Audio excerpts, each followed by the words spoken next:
नमस्ते दोस्तों। RRB NTPC का एग्ज़ाम अभी अभी हुआ है। ये एग्ज़ाम स्टार्ट हुआ था 16 तारीख तीसरा महीना 2026 से स्टार्ट हुआ था। ओके। और इसका आंसर की भी जारी कर दिया गया है। तो यहाँ पे मैं आपको 16 तारीख तीसरा महीना 2026 को जो शिफ्ट हुआ था पहला शिफ्ट, उसका हम यहाँ पे सॉल्यूशन करेंगे। 16 तारीख तीसरा महीना 2026 को जो पहला शिफ्ट था, फर्स्ट शिफ्ट, उसका हम यहाँ पे सॉल्यूशन करेंगे। ओके। और आपको ये भी आइडिया हो जाएगा कि 2026 में किस तरीके का क्वेश्चन पूछ रहा है। अगर आपका एग्ज़ाम आगे है, अगर आप ग्रुप डी एग्ज़ाम की तैयारी कर रहे हैं, एनटीपीसी का सीबीटी 2 होगा, ग्रेजुएट अंडर ग्रेजुएट का भी होगा अभी एग्ज़ाम, तो उसका भी आपको एग्ज़ाम पैटर्न आपको पता चल जाएगा। तो दोस्तों, अगर आप रेलवे एग्ज़ाम की तैयारी कर रहे हो तो प्रीवियस ईयर क्वेश्चन तो बहुत ज़्यादा ज़रूरी है। ओके। तो आपको प्रीवियस ईयर क्वेश्चन ज़रूर प्रैक्टिस करना चाहिए। ठीक है। तो चलिए आज हम इसका करेंगे। आरआरबी एनटीपीसी का जो 16 तारीख तीसरा महीना 2026 को पूछा हुआ था, फर्स्ट शिफ्ट का पूरा सॉल्यूशन हम करेंगे। और यहाँ पे मैं आपको सबसे शानदार तरीका बताऊंगा। मैं आपको किताबी और मैं ट्रिक की बात कम करूँगा, क्योंकि एग्ज़ाम में ज़्यादा ट्रिक याद नहीं आता है ना। शॉर्टकट मेथड हो सका तो शॉर्टकट मेथड भी आपको बताऊँगा, लेकिन मैं इसी तरीके से बताऊँगा जिस तरीके से स्टूडेंट एग्ज़ाम में करते हैं, क्योंकि मैं भी एक तरीके से स्टूडेंट ही हूँ। ओके दोस्तों, तो चलिए दोस्तों हम स्टार्ट करते हैं।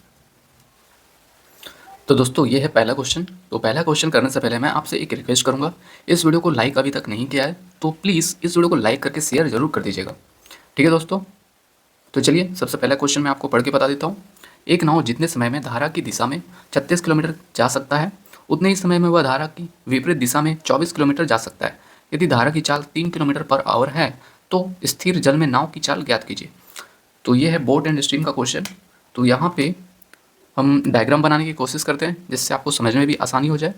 तो ये है धारा, ये है नाव। ओके, नाव इस तरीके से है। और क्वेश्चन में बोला है जितना धारा की दिशा में 36 किलोमीटर, धारा की दिशा में मतलब डाउन स्ट्रीम की बात हो रही है। डाउन स्ट्रीम का डिस्टेंस यहाँ पे दिया है। डिस्टेंस कितना है? 36 किलोमीटर दिया हुआ है। उसके बाद आगे बोला है विपरीत दिशा मतलब अप स्ट्रीम में जो डिस्टेंस है वो दिया है 24 किलोमीटर। और धारा की चाल दिया है। धारा की चाल को हम यहाँ पे एक्स, तो नाव की चाल हम दर्शाते हैं, वाई धारा की चाल। देखिए एक्स और वाई, आप मतलब मैं एक्स और वाई को धारा की चाल वाई से दर्शाता हूँ, और एक्स की जो चाल है एक्स है यहाँ पे नाव की चाल, क्योंकि मैं इसी तरीके से पढ़ा हूँ। आप देख सकते हो अपना, आप डी मतलब आप डाउन स्ट्रीम को आप क्या से दर्शाते हो, अप स्ट्रीम को क्या से दर्शाते हो, नाव की चाल क्या से दर्शाते हो, वाई की मतलब धारा की चाल क्या से दर्शाते हो, वो आप अपने हिसाब से देख लीजिएगा। ठीक है। बट यहाँ पे मैं एक्स मतलब यहाँ पे नाव की चाल हो गया, वाई धारा की चाल हो गया। तो क्वेश्चन में दिया है धारा की चाल 3 किलोमीटर पर आवर। उसके बाद बोला स्थिर जल में नाव की चाल, हमें एक्स निकालना है। तो यहाँ पे डाउन स्ट्रीम और अप स्ट्रीम होता है, क्या होता है? डाउन स्ट्रीम हो जाए, यहाँ पे मैं लिख लेता हूँ। डाउन स्ट्रीम होता है एक्स प्लस वाई, और upstream x minus y, मतलब नाव की चाल प्लस धारा की चाल। और अप स्ट्रीम होता है धारा की चाल नाव की चाल माइनस वाई की चाल, मतलब धारा की चाल। ये होता है ना। और हमें यहाँ पे दिया है डिस्टेंस दिया है, और यहाँ पे आप देख सकते हैं क्वेश्चन पढ़ के टाइम कांस्टेंट है ना। अगर ये हो गया स्पीड डिस्टेंस अपॉन ये डिस्टेंस अपॉन टाइम, तो टाइम यहाँ से आ जाएगा, सॉरी डिस्टेंस अपॉन स्पीड, ये हो जाएगा। तो यहाँ पे दोनों का हम यहाँ पे क्या ले सकते हैं, अप स्ट्रीम और डाउन स्ट्रीम का। जैसे ये हम इसको इस तरीके से लिखते हैं क्योंकि यहाँ पे टाइम कांस्टेंट है। तो ये हो जाएगा d1 अपॉन s1 बराबर d2 अपॉन s2। और यहाँ पे s1 s2 क्या है? ये डाउन स्ट्रीम और अप स्ट्रीम है। तो यहाँ पे s1 s2 को हम यहाँ पे हटा लेते हैं, यहाँ पे लिखेंगे, इस काम करते इसको हटा लेंगे। तो ये हो जाएगा, ये डाउन स्ट्रीम का डिस्टेंस है, तो यहाँ पे डाउन स्ट्रीम का स्पीड लिखेंगे। ओके, डिस्टेंस अपॉन स्पीड, तो ये डिस्टेंस ये स्पीड हो जाएगा यहाँ पे। तो ये हो जाएगा एक्स प्लस वाई, और यहाँ पे अप स्ट्रीम का स्पीड है ना कि अब यू, तो यू क्या है? X minus y. इस तरीके से हम लिखेंगे। और d1 d2 क्या है क्वेश्चन में आप देख सकते हैं, ये हो गया डाउन स्ट्रीम का distance 36 upon x plus y क्या है? वाई 3 है, बराबर d2 क्या है? ये d2 हो जाएगा अप स्ट्रीम का डिस्टेंस। ओके, ये हो जाएगा 24 अपॉन एक्स माइनस 3। तो यहाँ से हम एक्स का वैल्यू निकाल सकते हैं। एक्स हमें निकालना है, क्वेश्चन में आप देख सकते हैं स्थिर जल में नाव की चाल। ओके, स्थिर जल में नाव की चाल, स्थिर नाव, ऐसा हम लिख सकते हैं। तो यहाँ से हम वैल्यू निकाल सकते हैं 36 12 या 36, 12 दूनी 24, तो ये 3x माइनस 9 बराबर 2x प्लस 6। तो ये हो जाएगा इधर, तो ये हो जाएगा x, 9 उधर चला जाएगा माइनस है तो प्लस हो जाएगा, 9 प्लस 6 ये हो जाएगा 15। तो x आ चुका है 15। देखिए दोस्तों, x है यहाँ पे नाव की चाल, और नाव की चाल क्या है, किलोमीटर पर आवर। ओके, तो हमारा ऑप्शन हो जाएगा बी। तो ये है क्वेश्चन नंबर 2। सबसे पहले मैं क्वेश्चन पढ़ के बता देता हूँ। समूह ए में 78 सदस्य, समूह बी में 22 सदस्य और समूह सी में 34 सदस्य है। इन समूहों के सभी सदस्य एक रेस्तरां में गए। समूह ए, बी और सी के प्रत्येक सदस्य द्वारा खर्च की गई औसत राशि क्रमशः 136, 383 और 457 है। प्रति सदस्य खर्च की गई समग्र औसत राशि ज्ञात कीजिए। तो देखो दोस्तों, मैं आपको अभी से बता देता हूँ। अभी जो भी 30 क्वेश्चन आएगा, मतलब एनटीपीसी का जो भी 30 क्वेश्चन है, मुझे लगता है थोड़ा सा टफ लेवल पर है। ओके, तो आप ऐसे क्वेश्चन को ज़रूर से प्रैक्टिस करना खुद से, तभी आपको समझ में आएगा। अगर नहीं समझ में आ रहा है तो आप इस वीडियो को अच्छे से देखिएगा, ध्यान से। ओके, क्योंकि ये क्वेश्चन हो सकता है आपको टफ लगे। तो मैं आपको बस यही कहूँगा, आप ध्यान से सिर्फ देखते जाइए स्टेप क्या हो रहा है, कैसे मैं यहाँ पे टैकल कर रहा हूँ, मतलब सॉल्यूशन किस तरीके से कर रहा हूँ, तभी आपको ये समझ में आएगा। नहीं तो समझ में नहीं आ पाएगा आपको। क्यों? क्योंकि मैं आपको खुद ही बता रहा हूँ कि क्वेश्चन थोड़ा सा टफ है। ठीक है दोस्तों, बट टेंशन लेने की ज़रूरत नहीं है। मैं यहाँ पे आपको सबसे सिंपल तरीके से ही आपको यहाँ पे सॉल्यूशन कराऊंगा। तो आपको अंत तक टिके रहना है, लड़ते रहना है आपको। आप अगर बीच में छोड़ देंगे तो आपको एग्ज़ाम देने जाएंगे अगर आप, तो हो सकता है यही क्वेश्चन पूछ ले तो आपसे बन नहीं पाएगा। ओके, तो आप अंत तक बने रहिए, अच्छे से कॉन्सेंट्रेट होके, फोकस होके देखिए। ठीक है, तो चलिए, ये क्वेश्चन सेकेंड था। तो यहाँ पे दिया है ए है, बी है, सी है ना। समूह ए, बी, सी। समूह ए में 78 सदस्य, समूह बी में 22 सदस्य, समूह सी में 34 सदस्य। तो यहाँ पे हम शॉर्टकट मेथड अपनाएंगे। हम बेसिक से करेंगे तो बेसिक से तो बहुत ज़्यादा समय लगेगा। एग्ज़ाम में कभी भी बेसिक तभी करिएगा जब आपको इसका ट्रिक नहीं आ रहा है, बट इसका मैं सबसे शानदार ट्रिक बताऊँगा आपको। ओके, तो ये संख्या है ग्रुप ए का, बी का, सी का। तो हम इसका रेशियो लेंगे। तो ये कट रहा है 2 से, तो 2 से काट लेते हैं। 2 तिया 6, 2 नियम 18, 2 एकम 2 एकम 2 एकम, 1 बचा, 2 सत्ते 14। तो ये आ चुका है रेशियो। अब क्वेश्चन में बोला है 136, 383, 457। ठीक है, तो समूह ए में इतना खर्च किया गया है राशि, औसत राशि 136, समूह बी में 383, समूह सी में 457। तो हमें औसत निकालना है कि कितना खर्चा हुआ है। तो यहाँ पे हम डेविएशन मेथड यूज़ करेंगे। डेविएशन मेथड क्या होता है, देखिए, जो ये औसत दिया है, हम मान लेते हैं औसत 383 है। ओके, डेविएशन में आप हमेशा मानते हैं, तो ये मान लेते हैं 383 माना। तो 383 से ये कितना कम है या ज़्यादा है, तो हम इसको घटा लेंगे। तो 136 में से घटाएंगे तो 13 में से 6 गया, 13 में से 6 जाएगा, 7 बचेगा, 7 में से 3 गया 4, और 3 में से 1 गया 2, तो 247 कम है ये। ठीक है, आप देख सकते हैं ये कम है, तो ये माइनस कर देंगे। उसके बाद इसको घटाएंगे, तो ये तो 457 माना है, 457, तो 457 को घटाएंगे 383 से, तो ये आएगा 7 में से 3 गया 4, और 15 में से 8 जाएगा 7, तो ये तो 0 हो जाएगा। तो यहाँ पे 74 आ जाएगा, और 74 ज़्यादा। ओके, तो इसको मैं थोड़ा मिटा लेता हूँ। अब इसको हम माइनस करेंगे 383 में से, 383 तो 0 ही आएगा। ओके, जब इसको घटाए तो माइनस 247 आया, इसको घटाए तो प्लस 74 आया। अब देखिए दोस्तों, अभी जो टोटल संख्या था, है ना, समूह में कितना है टोटल, 39। तो यहाँ पे 39 का गुणा करेंगे, यहाँ पे 11 का गुणा करेंगे तो 0 ही आएगा, तो कोई फ़ायदा नहीं इसको गुणा करने का। यहाँ पे 17 का गुणा करेंगे।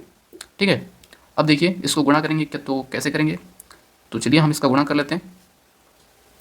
तो इसका गुणा करेंगे 9 सत्ते 21 से, काम करता हूँ मैं फटाफट कैलकुलेटर में कर लेता हूँ ताकि समय बचे। 247 गुना 39, तो ये आया 9633। ये आएगा 0, ये आएगा 74 गुना 17, तो ये आ चुका है 1258, तो ये आ जाएगा प्लस में। ओके, अब हम इसको प्लस करेंगे। कैसे? देखिए, माइनस और प्लस क्या होगा, घटेगा, तो हम घटाएंगे तो ये आ जाएगा 9633 प्लस 1258। अब नीचे हम टोटल संख्या से भाग करेंगे। टोटल संख्या कितना है, इसको हम जोड़ लेंगे। 7 8 9 और 8 17 का 7 हासिल 1 1 1 2 3 3 3 6, तो 67 से हम इसको भाग करेंगे। तो चलिए हम इसको घटा लेते हैं। तो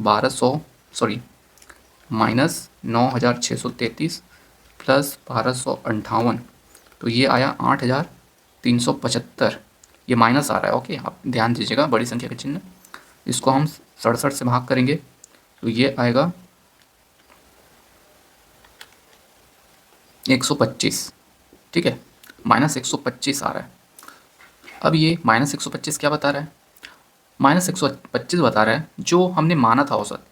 माना वाला में जो -125 आ रहा है, इसको हम घटाएंगे। तो 383 में से 125 घटाएंगे तो क्या आएगा? 13 में से 5 गया 8, 7 में से 2 गया 5, 3 में से 1 गया 2, तो 258 हमारा औसत आएगा। तो ऑप्शन ए हमारा राइट आंसर होगा। ओके, डिविएशन मेथड में यही करना है, बस यहाँ पे आपको थोड़ा सा कैलकुलेशन पे ध्यान देना है। ठीक है दोस्तों, तो ऑप्शन ए हमारा राइट आंसर हो गया।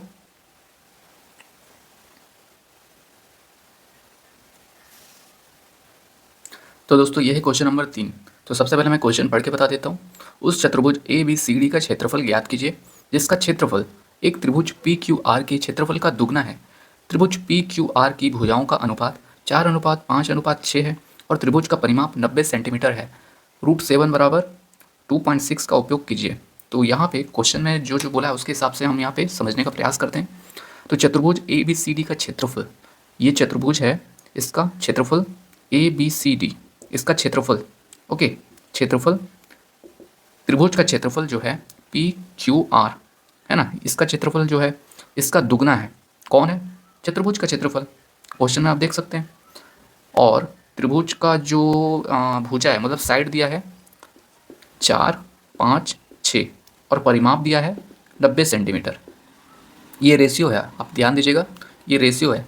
तो हम इसका हेल्प करके हम साइड निकालेंगे। तो 4x 5x 6x परिमाप है, तो इसको हम प्लस करेंगे, ये आ जाएगा 90। तो 6 4 10 5 15 15x बराबर 90, तो ये हो जाएगा x बराबर 15 छक्के 90, तो x बराबर 6 आ गया। तो ये हो जाएगा, ये रेशियो में था, ठीक है। 4, तो 6 से गुणा करेंगे, 6 चौक 24, 6 पंचे 30, 6 6 36, तो ये आ चुका है साइड, मतलब भुजा आ गया त्रिभुज का। उसके बाद हमें निकालना है त्रिभुज का क्षेत्रफल। त्रिभुज का क्षेत्रफल कैसे निकालते हैं? हम यहाँ पे हीरोइन फार्मूला लगाएंगे। तो हीरोइन फार्मूला में सबसे पहले एस मतलब अर्ध परिमाप निकालते हैं, जो कि होता है इस तीनों का जोड़ के आधा। तो 6 4 10 का शून्य हासिल 1, 3 3 6 7 8 और 1 हासिल 9, 90 हो जाएगा और भाग देंगे 2 से, तो ये आ जाएगा 45। तो अर्ध परिमाप आ चुका है 45। तो त्रिभुज का क्षेत्रफल क्या हो जाएगा? S S minus A S minus B S minus C, ये हो जाएगा त्रिभुज का क्षेत्रफल। तो चलिए हम रख लेते हैं, एस हो जाएगा 45 गुणा 45 में से ए मतलब 24 घटाएंगे तो 5 में से 4 जाएगा 1 और 4 में से 2 गया 2 गुणा एस माइनस बी, ये हो जाएगा 15 गुणा इसको घटाएंगे 45 में से 36, तो ये आ जाएगा 9। उसके बाद ये तो त्रिभुज का क्षेत्रफल हो गया, तो इसको हम सरल कर लेते हैं। तो ये 15 तिया 45, तो 15 और ये 15 बाहर निकल जाएगा, ये काट लेते हैं, 15 कट गया, मतलब 15 बाहर निकल चुका है। इसको हम लिख सकते हैं 21 को 7 गुना 3, ओके। तो ये 3 और ये 3 बाहर निकल गया, ये भी बाहर निकल जाएगा। उसके बाद क्या बचा? ये 7 बचा, √7। ठीक है दोस्तों, तो ये है त्रिभुज का क्षेत्रफल। हमें निकालना है समांतर चतुर्भुज का चतुर्भुज का क्षेत्रफल। चतुर्भुज का क्षेत्रफल क्या है?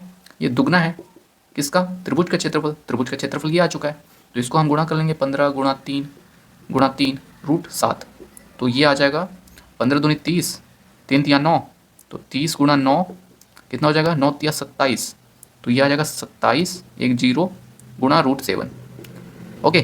15 दूनी 30 और 3 तिया 9, 30 और 9 मतलब 30 का गुणा करेंगे 9 से, तो 9 तिया 27, 270 आएगा। √7 यहाँ पे दिया है क्वेश्चन में 2.6, तो 270 गुणा 2.6, तो ये एक जीरो आ जाएगा, दशमलव हटाएंगे तो ये जीरो से जीरो, तो 27 गुणा 26। ओके, इसका गुणा करेंगे तो आप यूनिट डिजिट से भी चेक कर सकते हैं। 6 सत्ते 42, जिसका यूनिट डिजिट 2 आएगा वही हमारा राइट आंसर होगा। तो ऑप्शन सी हमारा राइट आंसर होगा। ओके, अगर आपको इसका गुणा करने में प्रॉब्लम हो रहा है तो 26 का स्क्वायर कर लीजिए। 26 का स्क्वायर क्या होता है? 25 का होता है 625, 676 होता है। उसके बाद और एक 26 इसमें जोड़ दीजिए, तो ये आ जाएगा 6 6 12 का 2 हासिल 1, 7 8 9 1 हासिल 10 का शून्यम हासिल 1 6 1 7, तो ये 702 आ चुका है इसका गुणा किए तो हमारा राइट आंसर आ गया ऑप्शन सी। तो दोस्तों ये है क्वेश्चन नंबर 4। तो सबसे पहले मैं क्वेश्चन पढ़ के बता देता हूँ। त्रिभुज पी क्यू आर में एंगल क्यू ओ आर बराबर 130 डिग्री है, जहाँ ओ त्रिभुज पी क्यू आर का अंतः केंद्र है। तो एंगल क्यू पी आर का माप कितना है? तो यहाँ पे डायग्राम बनाने की हम कोशिश करते हैं। तो त्रिभुज है, ये है त्रिभुज मान लेते हैं। ये कौन सा त्रिभुज है? पी क्यू आर है। पी पी क्यू आर ये त्रिभुज है। और Q O R, Q Q O, एक काम करते हैं, इसको हम यहाँ पे नाम थोड़ा चेंज कर देते हैं। तो यहाँ पे ये पी क्यू आर, ओके। उसके बाद क्यू ओ आर दिया है, जहाँ पे ओ त्रिभुज का अंतः केंद्र है। तो अंतः केंद्र मतलब ओ यहाँ पे आएगा, इसको हम मिलाएंगे क्यू ओ आर, तो ये दिया है 130 डिग्री। ओके, क्वेश्चन में आप देख सकते हैं क्यू ओ आर 130 डिग्री, बीच में जो होता है वही एंगल होता है। ओके, उसके बाद हमें निकालना है क्यू पी आर, ये हमें निकालना है। ओके दोस्तों, ये हमें निकालना है। तो हम जानते हैं एक थ्योरम, ये बोलता है जो 130 डिग्री है, मतलब अंतः केंद्र, ये जो एंगल बन रहा है 130 डिग्री, ये होता है इसका 90 डिग्री प्लस थीटा का आधा, ये थ्योरम होता है। ठीक है, आप फिर से मैं आपको बता देता हूँ। ये जो अंतः केंद्र में जो एंगल बन रहा है ये बराबर होता है 90 प्लस थीटा बाई 2, मतलब एंगल पी का आधा। ओके, तो ये हम इसको सॉल्व कर लेंगे तो यहाँ पे थीटा आ जाएगा, तो हमें थीटा ही निकालना है। तो 130 में से 90 घटाएंगे और थीटा बाई 2 आ जाएगा यहाँ पे, तो ये हो जाएगा 40 डिग्री बराबर थीटा बाई 2। तो 2 से यहाँ गुणा कर लेंगे तो ये आएगा थीटा बराबर 40 दूनी 80, तो 80 डिग्री आ चुका है हमारा एंगल, मतलब angle Q P R 80 degree हमारा राइट आंसर। तो ये है क्वेश्चन नंबर 5वां। तो सबसे पहले मैं क्वेश्चन पढ़ के बता देता हूँ। गिरीश ने एक परीक्षा में 572 अंक प्राप्त किए, जो पूर्णांक के 28% से 30 अंक कम थे। उसी परीक्षा में उसके मित्र ने 473 अंक प्राप्त किए, उसके मित्र द्वारा प्राप्त अंकों का प्रतिशत क्या है? तो देखो दोस्तों, ये है प्राप्तांक का क्वेश्चन। तो इसका करने का सबसे सिंपल तरीका बताऊंगा मैं। क्वेश्चन में देखो बोला है जो गिरीश परीक्षा में प्राप्त करता है कितना, 572 नंबर। ये नंबर जो प्राप्त किया ये है 28% से 30 कम। क्वेश्चन में जो बोला है वही को हम यहाँ पे लिखें बस। ओके, तो यहाँ पे जो 572 है इसके बराबर, तो यहाँ पे 28% इक्वल कर लेंगे तो ये आएगा 30, इधर तो जुड़ जाएगा, तो ये आ जाएगा 30, 2 7 3 10 का शून्य हासिल 1 5 1 6 602 28%। तो 602 बराबर 28% के बराबर आ चुका है। हमें निकालना है उसका दोस्त जो 473 नंबर लाया है ना, 473 नंबर लाया है उसका दोस्त। तो हमें परसेंट में बताना है कि वो कितना परसेंट है। तो यहाँ पे 602 बराबर 28% है, तो हम यहाँ पे एक नंबर आ जाएगा 28 बटे 602, ये नीचे आ जाएगा ये प्रतिशत।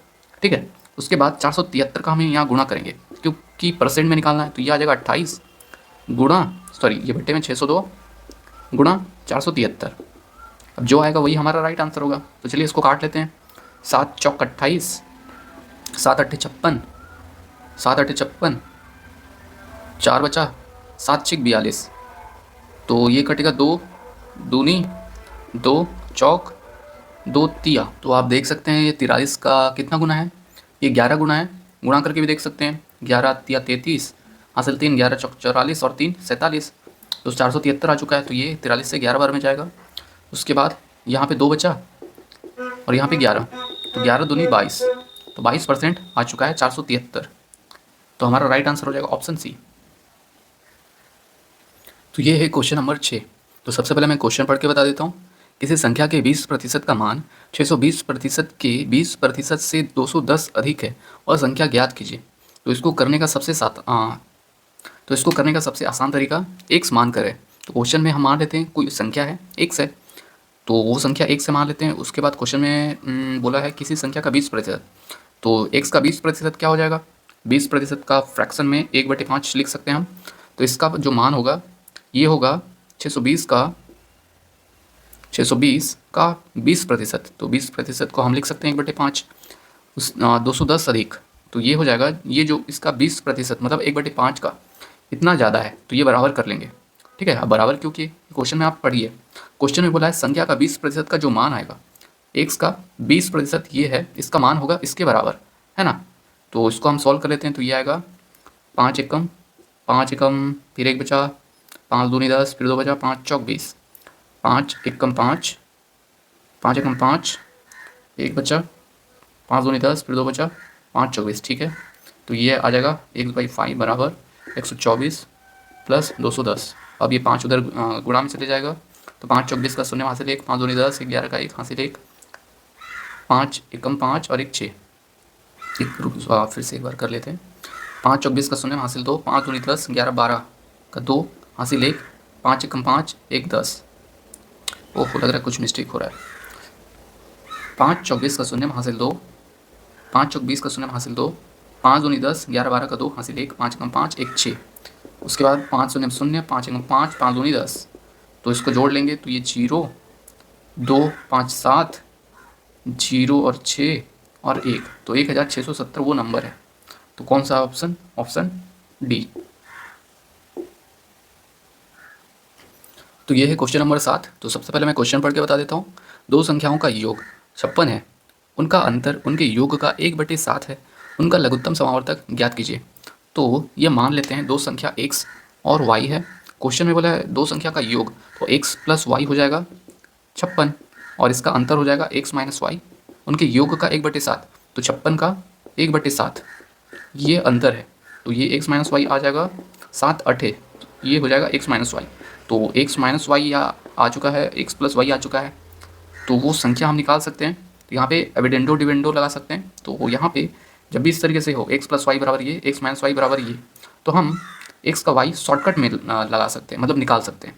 दोनों को जोड़ के 2 से भाग कर दो तो वही x आ जाएगा। उसके बाद y का अगर निकालना है तो दोनों को घटा के 2 से भाग कर दो, y आ जाएगा। तो उसको जोड़ लेते हैं, 56 और 8 64, 64 का आधा 32, तो x आ चुका है। वैसे ही y आ जाएगा, दोनों को घटाएंगे तो 48, 48 का आधा 24, तो ये x और y आ चुका है। हमें एलसीएम निकालना है, तो इसका एलसीएम क्या होगा, सबसे बड़ी संख्या का पहाड़ा पढ़ो, या फिर चलिए आपको मैं इसका आसान तरीका बताता हूँ एलसीएम निकालने का। तो इसको आप लिख लो 8 गुणा 4, 8 चौक 32, ऐसे इसका 8 तिया 24, है ना। 8 चौक 32, 8 तिया 24, 8 यहाँ भी आ रहा है, 8 यहाँ भी आ रहा है, दोनों जगह आ रहा है। तो एलसीएम लिखते समय, मतलब निकालते समय, जो दोनों जगह आ रहा है उसको लिख लो, उसके बाद जो बचा उसको लिख लो। 4 बचा, उसके बाद 3 बचा, यही हमारा एलसीएम हो जाएगा। 8 चौक 32, 32 गुना 3, 3 दूनी 6, 3 तिया 9, तो 96 हमारा एलसीएम आ जाएगा। ऑप्शन ए हमारा राइट आंसर होगा। तो दोस्तों, अगर आपको एलसीएम निकालने में प्रॉब्लम हो रहा है तो आप इस चैनल के वीडियो में जाइएगा। मैं वीडियो में बहुत सारा मतलब सबसे आसान तरीका बताया हूँ एलसीएम कैसे निकालते हैं। अगर आपको एलसीएम निकालने में प्रॉब्लम होता है तो सबसे आसान तरीके से मैं एलसीएम निकालना सिखाया हूँ। अगर आपको प्रॉब्लम है तो ज़रूर आप उसे देख सकते हैं। तो ये है क्वेश्चन नंबर 8। तो सबसे पहले मैं क्वेश्चन पढ़ के बता देता हूँ। पी किसी वस्तु को क्यू को 50% लाभ पर बेचता है, क्यू उसी वस्तु को आर को 60% की हानि पर बेचता है। यदि आर ने वस्तु के लिए 3234 का भुगतान किया तो पी द्वारा वस्तु को किस मूल्य पर खरीदा गया था। तो देखिए दोस्तों, इसको करने का सबसे सिंपल तरीका मैं बताता हूँ आपको। ये है पी, क्यू को 50% लाभ पर बेचा, तो ये पी और ये क्यू है। अगर पी किसी वस्तु को क्यू को बेच रहा है तो चलो मान लेते हैं शुरू में इसका 100 रुपया था, 50% लाभ पर बेचा तो 150 पे बेचेगा। ठीक है, उसके बाद बोल रहा है क्यू जो है आर को 60% हानि पर बेचा। चलिए मान लेते हैं 100 रुपया इसके पास था और 60% हानि पे बेचा आर को, तो मतलब 40 पे बेचा होगा, है ना। इसी तरीके से क्वेश्चन में दिया वैसे ही हम यहाँ पे बना दिए, मतलब लिख लिया। फिर से मैं आपको बता देता हूँ एक बार। P जो है Q को 50% लाभ पर बेचा। अगर शुरू में P के पास 100 रुपया था तो 50% इसका निकालेंगे तो ये आ जाएगा 50 आएगा, तो 100 में 50 को जोड़ देंगे तो 150 में बेचा। तो ये तो Q को 150 में मिला। अब क्वेश्चन में बोला है 60% हानि पर बेचा। अगर आप इसको डायरेक्ट करना चाहते हो तो 150 का सीधा 60% हानि पर बेचा, मतलब 40% इसका निकाल के लिख सकते हैं हम। 0 से 0, ये 0 से 0, 15 चौक 60, तो यहाँ पे 60 आएगा। ओके, तो आप इसको ये स्टेप ना लिखो तो भी चलेगा। P बेचा है Q को 50% लाभ पर और Q बेचा है R को 60% हानि पर, मतलब 40% पे बेचा है। ओके, तो यहाँ से हम इसका रेशियो ले सकते हैं। ये 0 से 0, 0 से 0, 0 से 0, तो ये 10, 15, 6। अब क्वेश्चन में बोला है यदि R ने वस्तु के लिए R जो है 3234 का भुगतान किया, तो 3234 का भुगतान किया, ये कौन किया? R किया, तो यहाँ पे R का लिखेंगे। उसके बाद हमें निकालना है P का, तो हम यहाँ पे P का कितना है? P का ये 10 है, तो 10 से गुणा कर देंगे। तो आप देख सकते हैं यहाँ पे एक 0 आ रहा है, तो ये यूनिट डिजिट 0 जिसका आएगा वही हमारा राइट आंसर होगा। चलिए फिर भी हम पूरा कर लेते हैं। 6 कम 6, 6 पंचे 30, 2 बचा, 2 23 हो जाएगा, 6 चौक 24, तो 6 चौक नहीं जाएगा, 6 तिया 18, 18 और 5 बचेगा, 6 नियम 54, तो ये हो जाएगा 5 3 9 गुना 10, तो ये आ जाएगा 5 3 9 0, 5390। तो P द्वारा कितना में खरीदा गया था? तो ये आ जाएगा 5390, ऑप्शन बी। तो दोस्तों ये है क्वेश्चन नंबर 9। तो सबसे पहले मैं क्वेश्चन पढ़ के बता देता हूँ। 8 अंकीय संख्या 8167 आप क्वेश्चन में देख सकते हैं कि 4 से विभाज्य होने के लिए ए का अधिकतम मान कितना होगा। तो ये 8 अंकों की संख्या है, 8 1 6 A 0408, हमें डिवाइड करना है 4 से, तो ए का अधिकतम मान क्या आ सकता है? तो देखो दोस्तों, यहाँ पे 4 का जो डिविजिबिलिटी होता है वो ये बताता है कि जो लास्ट का 2 डिजिट है वो अगर 4 से जा रहा है तो वो संख्या भी 4 से जाएगी। तो ये जो लास्ट का डिजिट है 4 से जा रहा है तो ये संख्या भी 4 से जाएगा। हमें बताना है ये जो ए है सबसे ज़्यादा कितना नंबर हो सकता है, कौन सी संख्या हो सकती है। तो देखो दोस्तों, यहाँ पे तो क्या आ सकता है, क्या 1 2 आएगा या फिर लास्ट में 9 आएगा, क्योंकि सबसे बड़ा नंबर तो 9 है। और ऑप्शन में भी देख सकते हैं, ऑप्शन में 9 है कि यहाँ पे 9 आएगा। देखो दोस्तों, हमें लास्ट डिजिट ही चेक करना है कि 4 से जाएगा या नहीं। अगर 4 से जा रहा है तो यहाँ पे सबसे बड़ा ही नंबर आएगा, क्योंकि सबसे बड़ा नंबर ही हमारा, ये जो क्वेश्चन में देख सकते हैं, क्वेश्चन में बोल रहा है ए का अधिकतम मान, तो ए का अधिकतम तो 9 ही होगा, है ना। ऑप्शन में 9 है इसलिए 9 होगा। अगर ऑप्शन में 9 नहीं होता, ऑप्शन में सबसे बड़ा नंबर जो होता वही हमारा यहाँ पे ए का वैल्यू होता, तो हमारा राइट आंसर आ जाएगा ऑप्शन डी। तो दोस्तों ये है क्वेश्चन नंबर 10। तो यहाँ पे मैं क्वेश्चन पढ़ लेता हूँ सबसे पहले। यदि द्विघात समीकरण 4 8x² + 4 + bx + 4x² - 8 = 0 और 3a2x² + 1 + kx + 3x² - 6 = 0 दोनों के मूल उभयनिष्ठ है, तो 9b² - 16k² का मान क्या है। तो देखो दोस्तों, ये क्वेश्चन आपको टफ लग सकता है। अगर आपको टफ लग रहा है और आपको ये क्वेश्चन आप स्किप करने का सोच रहे हो, तो आप सिर्फ अभी मैं जो सॉल्यूशन कराऊंगा उसको आप सिर्फ ध्यान से देखिएगा, आप कुछ मत करिएगा, सिर्फ आप ध्यान से देखिए। क्वेश्चन में बोला है 2 समीकरण है और उसके मूल जो है उभयनिष्ठ है। तो ये एक समीकरण दिया है, इसको सबसे पहले मैं लिख लेता हूँ। a 8x² + 4 + bx + 4x² - 8 = 0। अब देखिए दोस्तों, यहाँ पे ये जो, सॉरी दोस्तों 2 सेकेंड, बैठे बैठे थोड़ा पैर दर्द करने लग जाता है। तो इसको हम क्या करेंगे, इसको हम गुणा करके लिख लेंगे। ओके, अंदर ए का गुणा करेंगे तो ये आएगा a 8x² + a4, ठीक है, 4a लिख सकते हो या फिर a4, 4a + bx² + 4x² - 8 = 0। अब सॉरी, ये x² यहाँ नहीं आएगा, bx, तो जो अब x² है उसको सामने सामने कर लेते हैं। तो ये a 8x² + 4x² + bx + ये 4a - 8 = 0। अब यहाँ से x² कॉमन निकाल लेते हैं, तो ये आएगा x² ब्रैकेट में 8a + 4 + bx + 4a - 8 = 0।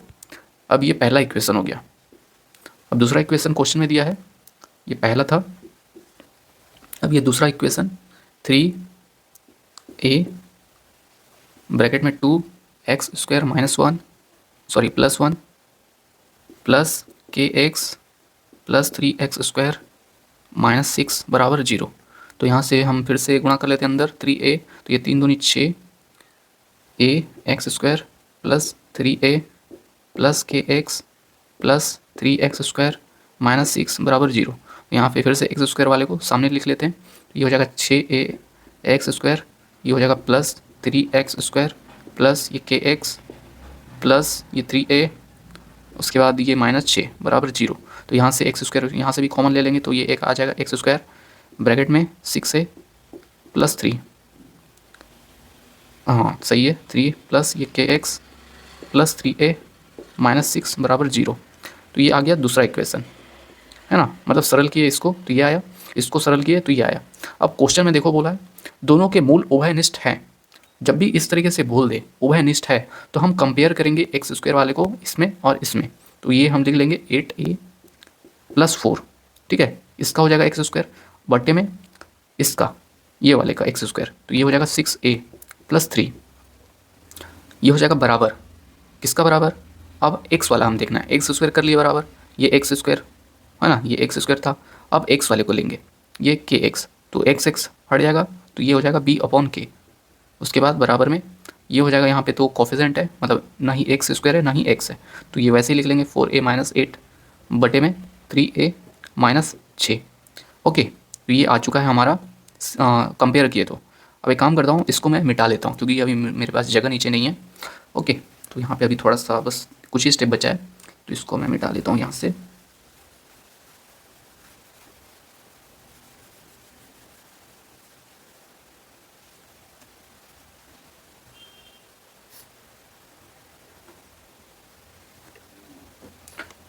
देखो दोस्तों, ये हम कंपेयर किए, अब हम क्या करेंगे, ये जो 8a + 4 है इसमें हम 4 कॉमन लेंगे, तो यहाँ पे 4 कॉमन ले लिए तो यहाँ पे 2a बचेगा, यहाँ पे +1 बचेगा, नीचे से क्या कॉमन ले सकते हैं, 3 कॉमन लेंगे, तो ये आ जाएगा 2a + 1, ठीक है। उसके बाद ये b/k, यहाँ से भी हम कॉमन ले लेते हैं 4, तो ये आ जाएगा 4 कॉमन लेंगे तो a - 2 हो जाएगा, a - 2 बटे में यहाँ से 3 कॉमन लेंगे तो यहाँ पे बचेगा a - 2, ठीक है, कॉमन लिए तो ये आ चुका है। अब आप इसको गौर करिए, आप यहाँ पे देख सकते हैं 2a + 1 ये कट जाएगा, है ना, वैसे यहाँ पे a - 2 ये भी कट जाएगा, तो क्या बचा 4/3 बराबर b/k बराबर यहाँ पे 4/3, तो आप देख सकते हैं b/k आ चुका है 4/3। तो इसको मैं, तो यहाँ पे आप क्वेश्चन में ये भी देखिएगा, निकालना क्या है, हमें निकालना है 9b² - 16k², ये हमें निकालना है।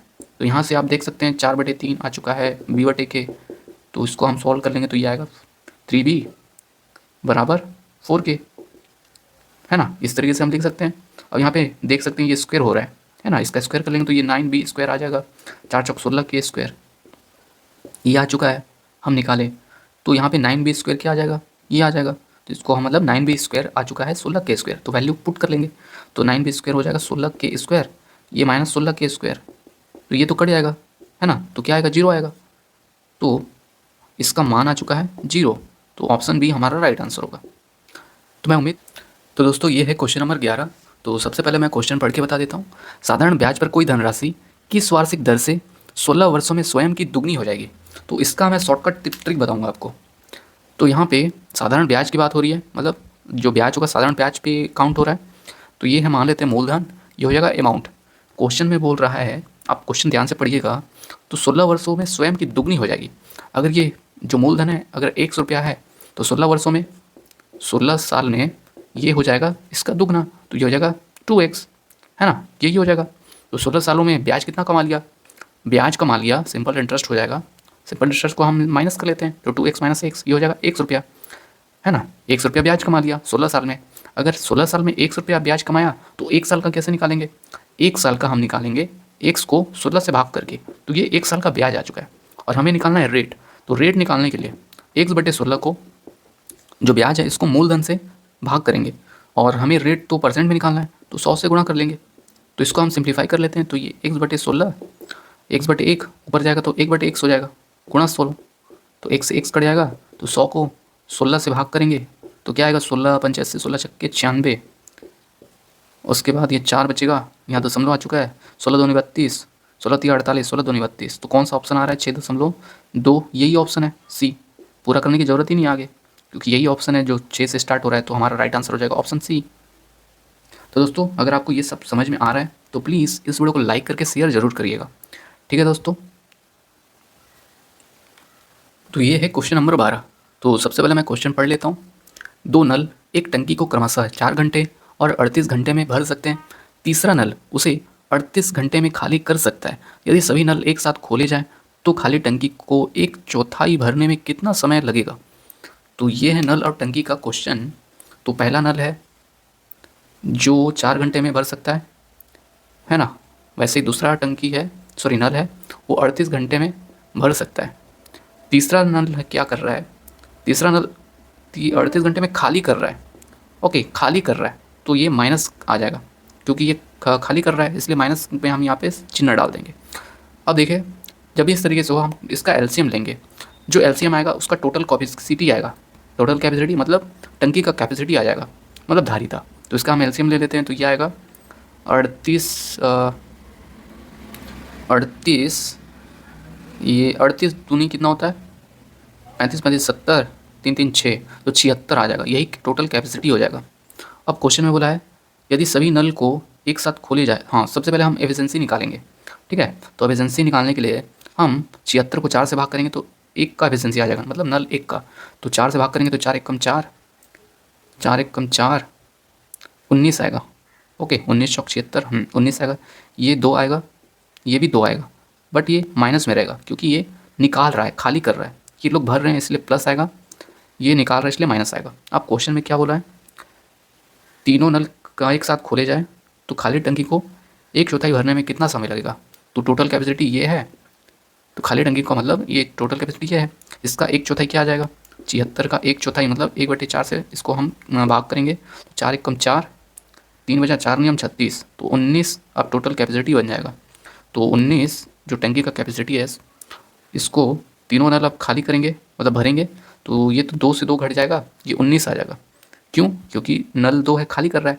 देखिए यहाँ मैं डायरेक्ट लिख दिया था 19। ये जो 19 मतलब तीनों नल का एफिशिएंसी हम यहाँ पे जोड़ेंगे, तो +19 +2 -2 ये एफिशिएंसी आ गया। इसको हम सॉल्व करेंगे तो ये 2 से 2 कट जाएगा तो 19 ही आएगा, है ना, 19 आएगा नीचे। और ये नल का टंकी का कैपेसिटी 19 है, तो ये आ जाएगा 1। तो 1 घंटा लगेगा भरने में, तो ऑप्शन डी हमारा राइट आंसर होगा। तो ये है क्वेश्चन नंबर 13। तो सबसे पहले मैं क्वेश्चन पढ़ के बता देता हूँ। 13 संख्याओं का औसत 8 है। यदि प्रत्येक संख्या को 7 से गुणा किया जाए तो नया औसत कितना होगा। तो दोस्तों इसको करने का मैं एक सिंपल तरीका बताता हूँ। 13 संख्या का औसत कितना है, 8 है, ठीक है। उसके बाद बोल रहा है यदि प्रत्येक संख्या में, ये जो 13 संख्या है इसमें प्रत्येक संख्या में 7 से गुणा कर दिया जाए तो नया औसत क्या होगा। पहले औसत 8 था, इसमें 7 से गुणा कर देंगे तो यही औसत आ जाएगा नया वाला, तो नया औसत आ जाएगा 56। तो ऑप्शन हमारा कौन सा होगा, ऑप्शन बी हमारा हो जाएगा राइट आंसर। तो ये है क्वेश्चन नंबर 14। तो सबसे पहले मैं क्वेश्चन पढ़ के बता देता हूँ। एक मीनार भूमि पर ऊर्ध्वाधर रूप से खड़ी है। भूमि पर एक बिंदु से जो एक मीनार के आधार से 28.6 मीटर दूर स्थित है। टावर के शीर्ष का उन्नयन कोण 45 डिग्री है। मीनार की ऊंचाई ज्ञात कीजिए। तो यहाँ पे हम डायग्राम बनाने की कोशिश करते हैं। तो एक मीनार जो है, एक मीनार है, मान लेते हैं ये मीनार हो गया। भूमि पर ऊर्ध्वाधर रूप से खड़ी है, भूमि ये हो गया। भूमि पर एक बिंदु से, एक बिंदु भूमि से ये हो गया, ये तो मीनार हो गया, ये बिंदु है मान लेते हैं। बिंदु से जो एक मीनार के आधार, मीनार का जो आधार ये है, आधार से 28.6 मीटर दूर है। तो ये 28.6 मीटर दूर है ये बिंदु इससे, मीनार के आधार से। उसके बाद बोला है टावर का शीर्ष जो हो गया, मतलब ये मीनार है, मीनार का शीर्ष का उन्नयन कोण 45 डिग्री है। ये मतलब ये बिंदु टावर के शीर्ष से मिला देंगे और इसका उन्नयन कोण मतलब ये 45 डिग्री हो गया, ठीक है। उसके बाद बोला है हमें मीनार की ऊंचाई, तो मीनार की ऊंचाई हमें निकालना है। तो देखो दोस्तों, इसको एकदम सिंपल तरीके से करने का मात्र आप 2 सेकंड में कर सकते हो इसका आंसर, कैसे? क्योंकि देखो दोस्तों, ये 45 डिग्री है, ये तो 90 डिग्री होगा, है ना, ये 90 डिग्री ही होता है हमेशा। ये 90, ये 45, तो ये भी 45। तो आप एंगल में एक प्रॉपर्टी आप जानते हो, अगर ये 45 डिग्री है, ये 45 डिग्री है, तो इसके सामने ये बराबर हो जाएगा भुजा, तो 45 डिग्री की ये भी बराबर हो जाएगा, है ना, जितना ये होगा उतना ये हो जाएगा। तो ये कितना है 28.6, तो ये भी हो जाएगा 28.6। तो ये क्या आ चुका है, ये मीनार का ऊंचाई आ चुका है, मतलब टावर की ऊंचाई। तो टावर की ऊंचाई आ जाएगा 28.6 मीटर। तो ऑप्शन कौन सा है, सी ऑप्शन। ओके दोस्तों, तो ऐसे क्वेश्चन को आप मात्र 2 सेकंड में कर सकते हो। इसके लिए आपको कॉन्सेप्ट क्लियर होना चाहिए। अगर आपको प्रॉब्लम आ रहा है तो आप ज़रूर कमेंट कर सकते हैं, मैं इसका फिर से कॉन्सेप्ट भी बता दूंगा आपको, ठीक है। तो ये है क्वेश्चन नंबर 15। तो आप देख सकते हैं ये क्वेश्चन है सिंप्लीफिकेशन का, तो इसको हम सिंप्लीफाई करते हैं। तो आप देख सकते हैं ये है 6859। तो ये किसका क्यूब होता है, क्योंकि यहाँ पे 3 लिखा है वर्गमूल में, तो ये किसी का क्यूब है। ये क्यूब होता है 19 का, ठीक है। तो ये 19 का क्यूब हम यहाँ पे लिख लेते हैं। उसके बाद ये होता है किसका, ये हो जाएगा 4 चौक 16 चौक 64 चौक, तो 4 का पावर 4 होता है, तो वर्गमूल से बाहर निकलेगा, तो ये हो जाएगा 4 गुणा 2 गुणा 57 गुणा 168। तो ये कटेगा 9, 19 से कम 19, 19 से 57, 4 एकम 4, सॉरी 2 से कटेगा 2, अरे नहीं नहीं नहीं, 2 एकम 2, 2 दूनी 4, तो ये हो जाएगा 3 दूनी 6, 6 से इसको काट लेंगे, 6 कम 6, 6 दूनी 12, 6 दूनी 12, 4 बचा, 6 अठे 48, तो ये आ चुका है 28। तो हमारा राइट आंसर आ चुका है ऑप्शन डी।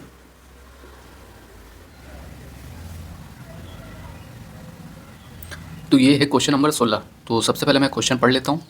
यदि a अनुपात b बराबर 2:3 है, तो 7a cube minus 2b cube का अनुपात b cube minus a cube का मान ज्ञात कीजिए।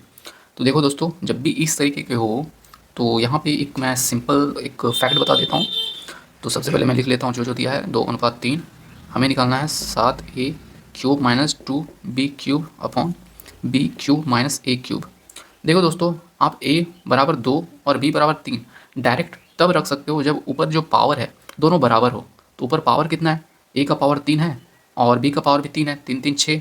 वैसे ही b का पावर यहाँ 3, a की पावर 3, 3 3 6, मतलब ऊपर भी 6 नीचे भी 6 आ रहा है ना। आप दोनों को जोड़ के भी बता सकते हो, मतलब आपको यहाँ ये पता चल रहा है कि पावर बराबर है, तो डायरेक्ट आप सीधा 2 रख लो a बराबर, है ना, a बराबर 2 रख लो और b बराबर 3 रख लो। तो चलिए हम यहाँ पे रख लेते हैं।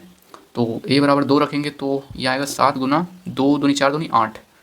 उसके बाद माइनस b कितना है, b 3 है, तो ये तो 27 गुना 2, 2 गुना 27 बटे में आ जाएगा b का क्यूब है, b का क्यूब कितना 3 3 होती है 27 माइनस a का क्यूब हो जाएगा 9, सॉरी 8।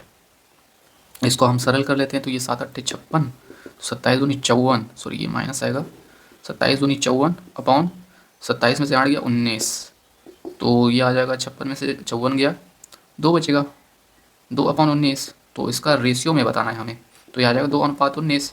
तो ऑप्शन ए दिख रहा है हमें, तो यही हो जाएगा हमारा राइट आंसर। तो ये है क्वेश्चन नंबर 17। तो सबसे पहले मैं क्वेश्चन पढ़ लेता हूँ। निम्नलिखित बंटन के माध्य अंक ज्ञात कीजिए। तो कुछ इस तरीके का टेबल दिया है और हमें निकालना है माध्य। तो माध्य का फॉर्मूला क्या होता है, सबसे पहले मैं वो लिख लेता हूँ। माध्य का फॉर्मूला होता है, और माध्य को हम इससे दर्शाते हैं x बार से, तो ये होता है समीशन ऑफ fx। अभी मैं बताऊंगा समीशन ऑफ fx क्या है, और ये होता है नीचे समीशन ऑफ f, ये भी बताऊंगा अभी मैं ये क्या है। देखिए, जो अंक होता है इसको हम दर्शाते हैं x से, ठीक है, अंक। और जो संख्या है, मतलब विद्यार्थियों की संख्या को हम दर्शाएंगे यहाँ पे f से। ओके, तो ये x और f हो गया। तो हमें चाहिए summation of fx। Summation of fx मतलब जो fx का गुणा करेंगे उसी को जोड़ के जो भी आएगा वो ऊपर लिखेंगे, और जो f है इसको जोड़ेंगे, जो नीचे आएगा उसको हम नीचे लिखेंगे। तो समीशन ऑफ fx कर लेंगे, तो ये आएगा, मतलब fx दोनों को गुणा करेंगे, यूनिट डिजिट से भी आप कर सकते हो। ओके, बट चलिए हम पूरा ही कर लेते हैं। 15 कम 15 का 5, 15 कम 15, 15 का 5 हासिल 1, 15 अट्ठे 120, 120 और 1 121, 35 चौक 7 दूनी 14, 140, 3 तिया 9, 7 तिया 21, 3 तिया 9, 7 तिया 21, ठीक है। 16 पंचे से 16 चक्के 96 का 6 हासिल 9, 16 पंचे 80 और 9 89।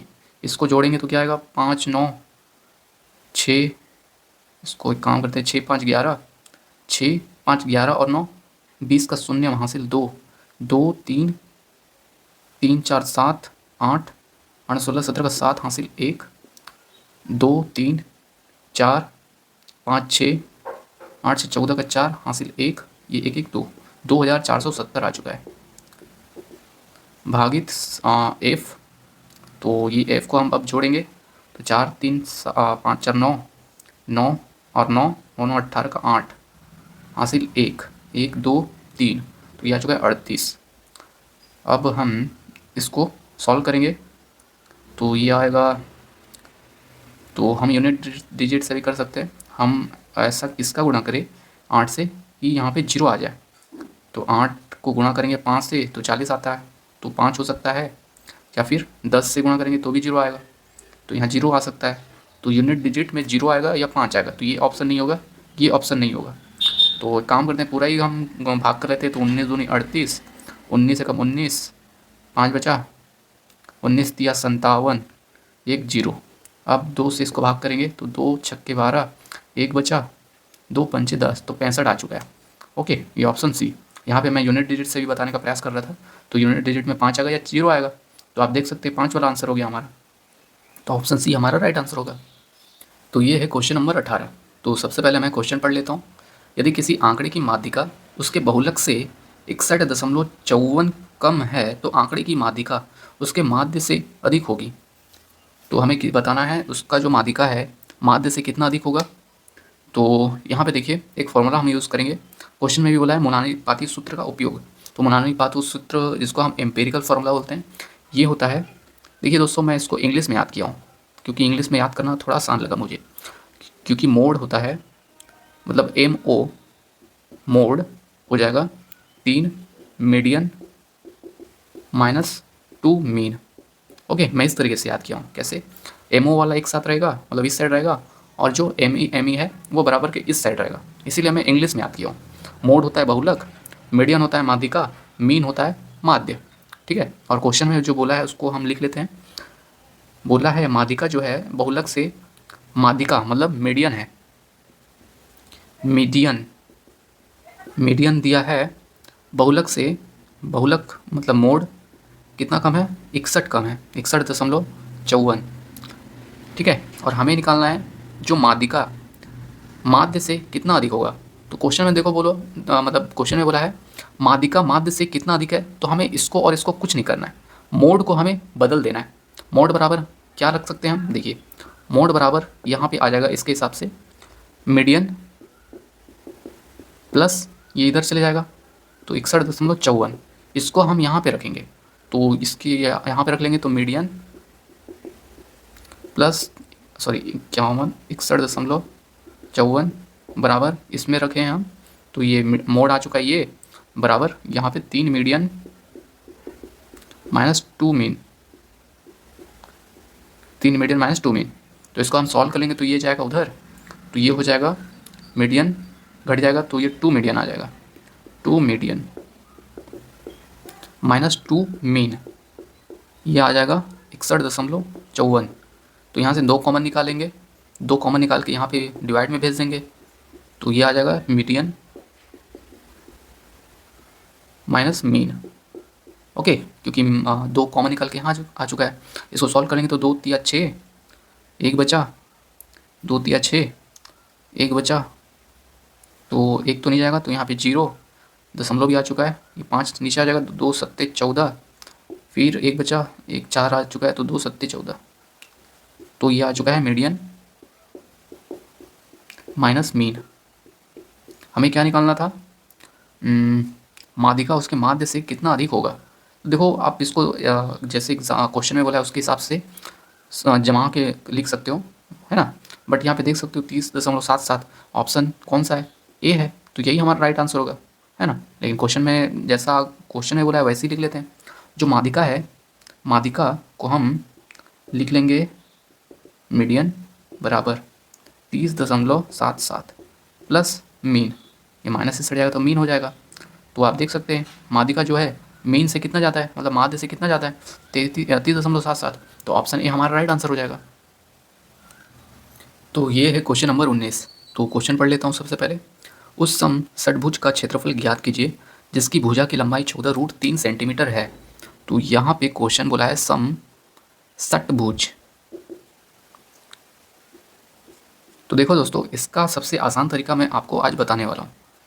देखो, सम की बात कर रहा है और षटभुज, षट मतलब जहाँ आ गया, तो ये 6 दर्शाता है, 6 भुजा वाला।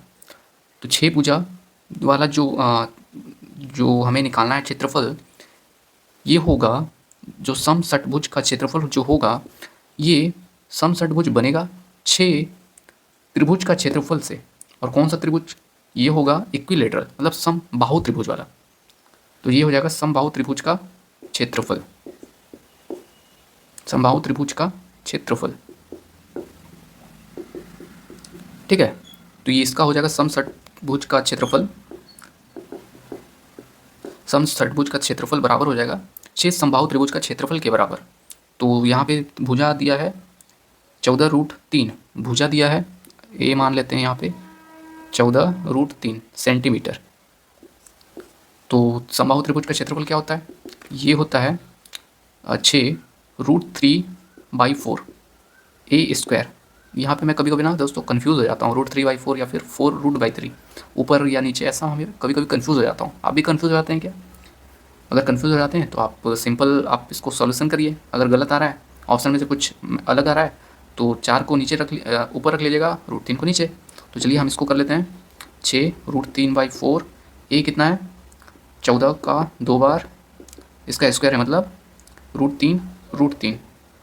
तो इसको काट लेंगे, 2 सत्ते, सॉरी ये 2 दूनी 2 सत्ते, 2 दूनी मतलब 2 एकम 2 सत्ते, तो 7 7 49, 49 छक्के 49 गुना 6, और ये 3 हो जाएगा, एक √3 भी बचेगा, तो 6 थी 18, 49 गुना 18 √3। तो ये हो जाएगा, यूनिट डिजिट से चेक करेगा, 8 8 64 8 9 72, जिसका यूनिट डिजिट 2 आएगा वही आंसर होगा।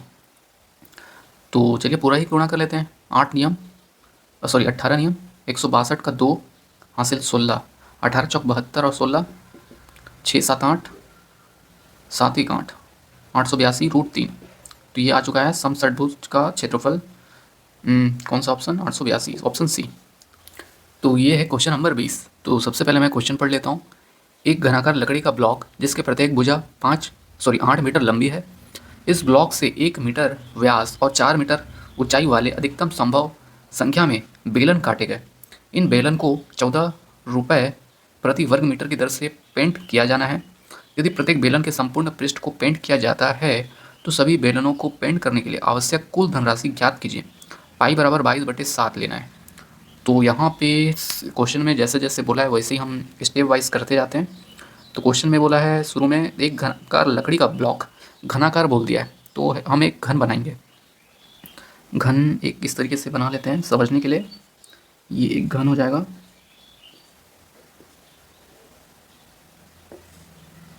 ये एक घन हो गया। इसका जो भुजा है घन का, तो देखो सभी साइड बराबर होता है, हाइट लेंथ ऊंचाई सब एक होता है। ये 8 है तो ये भी 8 होगा, ये भी 8 होगा, है ना, यही होता है।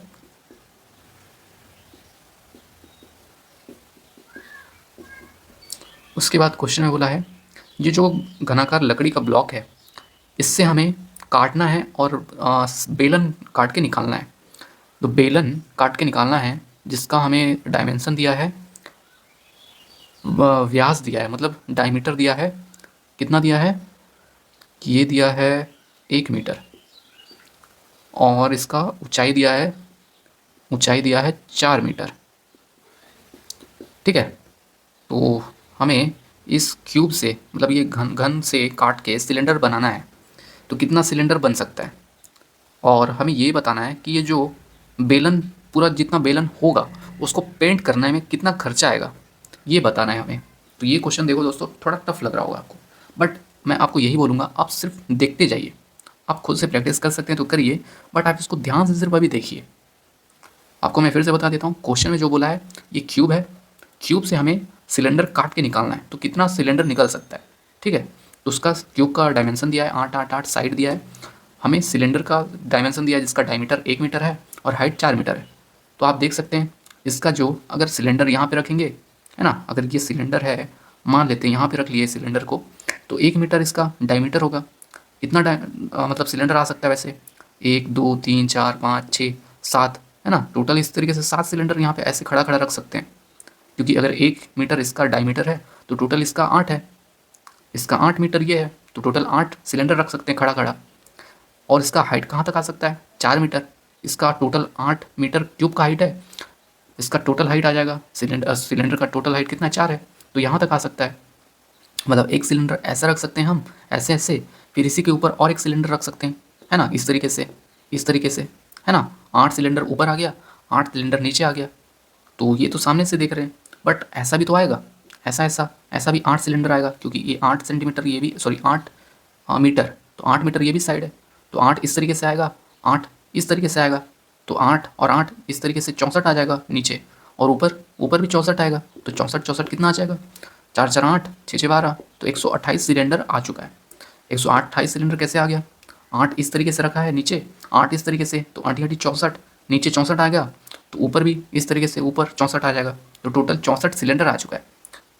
तो टोटल आ जाएगा 64 64 128। अब ये सिलेंडर की संख्या आ चुका है, ठीक है, सिलेंडर की संख्या इतना आ गया। अब क्वेश्चन में बोला है कि सिलेंडर को संपूर्ण पृष्ठ को पेंट किया जाना है, तो संपूर्ण पृष्ठ सिलेंडर क्या होता है, टोटल सरफेस एरिया होता है सिलेंडर का 2 पाई आर प्लस एच, यही होता है ना, यही होता है। तो यहाँ पे 2 क्या है, सॉरी 2 और पाई कितना है, 22/7। रेडियस तो 1 है, सॉरी रेडियस नहीं, डायमीटर 1 है, तो इसका रेडियस आ जाएगा 0.5। इसके बाद आर प्लस एच मतलब 0.5 और 4, तो ये आ जाएगा 0.5 और 4, तो ये हो जाएगा 4.5। तो ये आ जाएगा टोटल सरफेस एरिया। और टोटल कितना है सिलेंडर, 128 सिलेंडर है। और खर्चा कितना है, खर्चा है 14 रुपया प्रति वर्ग मीटर। तो 14 से यहाँ से गुणा करेंगे, तो इसको काट लेंगे, 7 एकम 7, 7 दूनी 14। इसको अब हम सॉल्व करेंगे, तो ये दशमलव नीचे हट जाएगा, दशमलव, तो ये दशमलव, तो ये दशमलव को काट लेगा, नहीं नहीं नहीं नहीं, नीचे 10 आ जाएगा ना, तो ये भी नीचे 10। तो अब इसको काटेंगे, 5 एकम 5, 5 दूनी 10, 5 नियम 45, 5 दूनी 10, तो 2 से ये कट जाएगा, 2 से ये कट जाएगा, इसको काट लेते, ये भी तो बचा है, ये कट जाएगा। अब हम ये जो बचा है उसको लिख लेते हैं, 22 गुणा क्या बचा यहाँ पे, 9 बचा, गुणा 128, ये आ चुका है। अब इसका हम गुणा करेंगे तो यूनिट डिजिट से भी चेक कर सकते हैं, हाँ यूनिट डिजिट अलग अलग है। तो यूनिट डिजिट क्या आ रहा है, 9 दूनी 18, यहाँ पे 18 8 आया, और ये 8 8 64, तो यूनिट डिजिट 4 आ रहा है। तो कौन सा है ऑप्शन यूनिट डिजिट इसका, ये है ऑप्शन बी। तो पूरा करने की ज़रूरत ही नहीं है, क्योंकि यूनिट डिजिट सबका अलग अलग है। तो हम गुणा किए तो यूनिट डिजिट 4 आया, तो ऑप्शन बी में ही दिख रहा है यूनिट डिजिट जिसका 4 है, तो ऑप्शन बी हमारा राइट आंसर हो जाएगा। फिर भी मैं इसका आंसर आपको पूरा कैलकुलेटर में करके दिखाई देता हूँ, 22 गुना 9 गुना 128, तो ये आ चुका है 25,344, तो यही हमारा राइट आंसर है। तो ये है क्वेश्चन नंबर 21। तो क्वेश्चन पढ़ लेता हूँ सबसे पहले। वर्तमान में शरद की आयु उसके पुत्र की आयु की 3 गुनी है, और उसके पुत्र से 3 वर्ष छोटी है। यदि 3 वर्ष पूर्व इन तीनों व्यक्तियों की आयु का योगफल 63 वर्ष था, तो शरद की वर्तमान आयु क्या है। तो देखो दोस्तों, यहाँ पे शरद को दर्शा लेते हैं, शरद, उसके बाद बोला है उसके पुत्र, शरद हो गया, पुत्र हो गया। तो क्वेश्चन में बोला है शरद की आयु, शरद को हम x दर्शा लेते हैं, पुत्र को दर्शा लेते हैं y से।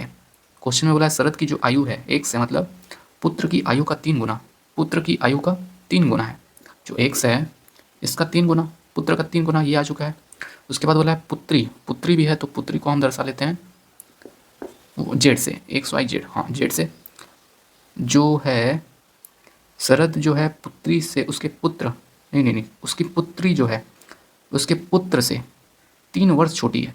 कौन है, पुत्री, तो जेड जो है, पुत्री जो है पुत्र से वाई से मतलब 3 वर्ष छोटी है। ओके, इस तरीके से क्वेश्चन में दिया है।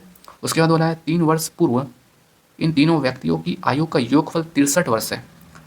3 वर्ष पहले एक्स प्लस वाई 3 वर्ष पहले, तो इसका भी 3 वर्ष पहले, इसका भी 3 वर्ष पहले, इसका भी 3 वर्ष पहले, तो ये 3 3 6 3 9 हो जाएगा, तो 9 वर्ष पहले हो जाएगा, है ना। यहाँ पे हम अलग अलग भी कर सकते हैं, x-3, y-3, z-3, तो टोटल 9 ही आएगा। तो इसलिए यहाँ पे मैं डायरेक्ट लिख लिया हूँ, तो इसका योगफल आएगा 63। तो यहाँ पे x plus y plus z हम लिख सकते हैं 9 उधर चलेगा तो 9 3 12 का 2 हासिल 1 6 1 7 72 आ चुका है x plus y plus z. तो यहाँ पे हम वैल्यू रख लेते हैं x बराबर 3y प्लस वाई को ऐसे ही रहने देते हैं, जेड आ जाएगा y माइनस 3 बराबर 72। तो यहाँ से y का आ जाएगा 3 4 5 5y, 3 उधर चले जाएगा तो ये हो जाएगा 75, y आ जाएगा यहाँ से 15 तिया 15 5 75 15 आ जाएगा। तो y आ चुका है 15। y यहाँ पे कौन है? पुत्र है। पुत्र मतलब 15 साल आ चुका है। हमें क्या निकालना है? शरद की वर्तमान आयु। शरद क्या से दर्शाए? एक से। तो यहाँ पे x बराबर 3y है, एक शरद है, y निकाल चुके हैं 15, तो 3 गुना 15 कर लेंगे तो ये आ जाएगा x बराबर 15 तिया 45। तो 45 कौन है? 45 x है, एक शरद है, तो x का वर्तमान आयु आ चुका है 45। तो ऑप्शन ए हमारा राइट आंसर हो जाएगा। तो दोस्तों ये वीडियो अगर आपको पसंद आ रहा है, कॉन्सेप्ट समझ आ रहा है, तो इस वीडियो को प्लीज़ लाइक करिएगा और अपने दोस्तों के साथ शेयर भी कर लीजिएगा। तो ये है क्वेश्चन नंबर 22। तो सबसे पहले मैं क्वेश्चन पढ़ के बता देता हूँ। हितेश को किसी वस्तु को उसके वास्तविक मूल्य का 6/15 पर बेचने से 28% की हानि होती है। यदि वह उसे वास्तविक विक्रय मूल्य के 89% पर बेचता है तो लाभ प्रतिशत कितना होगा? तो दोस्तों ये क्वेश्चन का आंसर आप कमेंट करिए, प्रैक्टिस करिए खुद से, उसके बाद इस क्वेश्चन का आंसर कमेंट करके बताइए, ठीक है। तो ये है क्वेश्चन नंबर 23। तो सबसे पहले मैं क्वेश्चन पढ़ लेता हूँ। 60 किलोमीटर पर आवर की चाल से चल रही एक ट्रेन विपरीत दिशा में 84 किलोमीटर पर आवर की चाल से चल रही है। दूसरी ट्रेन को 30 सेकंड में पार करती है। दोनों ट्रेन की संयुक्त लंबाई कितनी होगी? तो ये है दो ट्रेन का क्वेश्चन। तो यहाँ पे एक फार्मूला हम यूज़ करेंगे। ये फार्मूला होता है टाइम ऑफ क्रॉसिंग बराबर दोनों ट्रेन का length of train 1 plus length of train 2 upon speed of train 1। यहाँ पे क्वेश्चन में आप देख सकते हैं विपरीत बोल दिया तो विपरीत बोला, तो यहाँ पे प्लस करेंगे। अगर एक ही दिशा बोलता तो हम यहाँ पे माइनस करते। तो ये हो जाएगा स्पीड ऑफ ट्रेन 2। तो टाइम ऑफ क्रॉसिंग दिया है 30 सेकेंड बराबर क्वेश्चन में बोला है दोनों ट्रेन की संयुक्त लंबाई, तो हमें 2L1 प्लस L2 निकालना है। सॉरी ये हो जाएगा L1 प्लस L2। उसके बाद स्पीड ऑफ ट्रेन दोनों को जोड़ लेंगे तो 6 8 14 144 किलोमीटर पर आवर। तो इधर किलोमीटर पर आवर है तो इसको मीटर पर सेकंड में गुणा करेंगे 5/18 से, तो ये मीटर पर सेकंड आ जाएगा। तो इसको 18 अट्ठे, ठीक है, 8 पंचे 40, 40 का गुणा करेंगे 30 गुणा 8 पंचे 40, तो ये आ जाएगा 0 0 3 चौक 12। तो ये आ जाएगा length of 1 plus length of 2, दोनों ट्रेन का लेंथ आ चुका है 1200। तो ऑप्शन सी हमारा राइट आंसर हो जाएगा। तो ये है क्वेश्चन नंबर 24। तो सबसे पहले मैं क्वेश्चन पढ़ लेता हूँ। आनंद के पास 1407 रुपये हैं। वह इस धनराशि को अपने दो पुत्रों अनिल और अशोक के बीच बांट देता है और उन्हें अपने हिस्से को वार्षिक रूप से संयोजित होने वाली 10% वार्षिक चक्रवृद्धि ब्याज दर पर निवेश करने के लिए कहता है। यह देखा गया कि 15 वर्षों के बाद अनिल के निवेश का मिश्रधन 16 वर्षों के बाद अशोक के निवेश के मिश्रधन के बराबर है। आनंद ने अशोक को कितनी धनराशि दी थी? तो देखो दोस्तों इस क्वेश्चन को सबसे सिंपल तरीके से मैं आपको बताऊंगा। देखो आनंद जो था, आनंद के पास 1407 रुपया था, वो दे दिया अपने दो पुत्रों को। एक पुत्र था उसका अनिल, एक पुत्र था अशोक। वो अनूल उसके बाद क्वेश्चन में बोला है रेट जो रहेगा जो इन्वेस्ट किया है 10% है। अनिल क्वेश्चन को जब आप पढ़ोगे तो एक हिस्सा दिया है, मतलब 15 वर्षों के बाद अनिल के निवेश का मिश्रधन। तो अनिल का जो समय आ जाएगा ये 15 वर्षों के लिए रहेगा, अशोक का जो समय रहेगा ये 16 वर्षों के लिए रहेगा। हमें निकालना है आनंद जो था अशोक को कितना पैसा दिया था अशोक को ये। तो देखो हम एक बार क्वेश्चन फिर से पढ़ लेते हैं, कुछ मिस्टेक तो नहीं हुआ है। तो 15 वर्षों के बाद अनिल का निवेश 15 वर्ष, ठीक है। 16 वर्षों के बाद अशोक, ठीक है। आनंद ने अशोक को कितना रुपए दिया था? तो देखो दोस्तों यहाँ पे रेट कितना है 10% है ना, 10% को हम लिख सकते हैं 1/10। अब देखो ये पूरा का पूरा खेल इसी पे टिका रहेगा। 10 से 11 हो गया है ना, 10 जो पहला साल था 10 था, अगले साल में 11 हो जाएगा। तो टोटल कितना आ चुका है 21 आ चुका है। और क्वेश्चन में कितना है 1407, तो 1407 21 से भाग करेंगे तो मतलब ये अनिल का हिस्सा आ जाएगा ये 21 इसका हिस्सा आ जाएगा, सॉरी 21 नहीं 11, ठीक है, ये 11 अशोक का हिस्सा। तो हम यहाँ पे अशोक का हिस्सा 11 से गुणा करेंगे तो ये आएगा। तो यहाँ पे देखो दोस्तों, यहाँ पे 11 से नहीं 10 का गुणा करेंगे। क्यों? क्योंकि आप क्वेश्चन में देख सकते हो, क्वेश्चन में बोला है मिश्रधन बराबर हो जाएगा, है ना, मिश्रधन के बराबर। तो इसको हम सॉल्व कर लेंगे तो वही हमारा राइट आंसर होगा। तो ये काटेंगे 7 तिया 21, 7 दूनी 14, 0 7 एकम 7, फिर 201 को 3 से काटेंगे, 3 छक्के 18, 2 बचा 3 सत्ते 21, तो ये आ जाएगा 67 गुना 10, तो ये आ जाएगा 670। तो ये 670 रुपया आनंद ने अशोक को दिया था। तो ऑप्शन ए हमारा राइट आंसर होगा। तो ऐसे क्वेश्चन को दोस्तों, ये आपको थोड़ा सा ट्रिकी लगेगा, बट यही कॉन्सेप्ट आप यूज़ करना जब भी इस तरीके से क्वेश्चन एग्जाम में पूछा जाएगा। तो ये है क्वेश्चन नंबर 25। तो आप क्वेश्चन देख सकते हैं, ये है सिंप्लीफिकेशन का क्वेश्चन। तो चलिए हम यहाँ पे सबसे पहले बोर्ड मास रूल अप्लाई करेंगे। तो बोर्ड मास बोलता है सबसे पहले ब्रैकेट सॉल्व करो। तो ये ब्रैकेट है तो इसको ब्रैकेट ये -9 ही रहेगा, ये ब्रैकेट खुलेगा तो माइनस माइनस प्लस हो जाएगा, तो ये हो जाएगा 56। उसके बाद ये भागित ये भाग कर लेंगे -14, उसके बाद प्लस ये माइनस बाहर निकलेगा तो ये हो जाएगा -4 गुणा 7। ओके, तो ये हो जाएगा माइनस आ जाएगा, मतलब ये -14 चौक 56, उसके बाद ये -4 गुणा 7, ये हो जाएगा 7 चौक 28। तो ये इसको हम जोड़ लेंगे, माइनस आएगा तो 9 4 13, 13 8, 9 4 13, 13 8 हो जाएगा, 13 8, 8 3 11 का 1 हासिल 1, 1 1 2, 2 2 4, तो ये -41 आ जाएगा। -41 कौन सा है ऑप्शन? Option D. तो ये है क्वेश्चन नंबर 26। तो क्वेश्चन देख सकते हैं आप, क्वेश्चन में बोला है संख्याओं 16 और 24 का तृतीयानुपाती ज्ञात कीजिए।